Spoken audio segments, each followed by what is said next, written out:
Now is the time to change all your PINs, all your passwords, because once they have your information and then they start to backtrack through your other accounts, now they could take everything. Paul Oster runs Better Qualified, a company that protects against ID theft and credit fraud. If you haven't been victimized yet, it's still a good idea, he says, to look for signs of fraud coming your way. All of our information is in 10,000 different databases all over the world.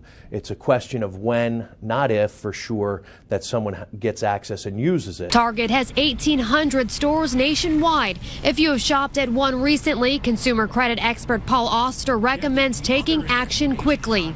They have to get into a credit monitoring program. They have to look at their credit reports. Make sure if you're going to use a company that has credit monitoring, they have the resolution service. So if you get alerted to a data breach, they can help you recover from that incident.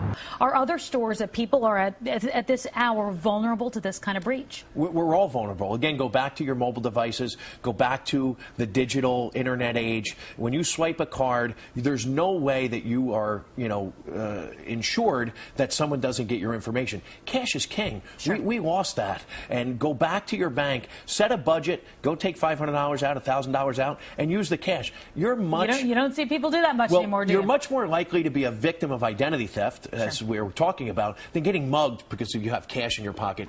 Other than that, use a gift card.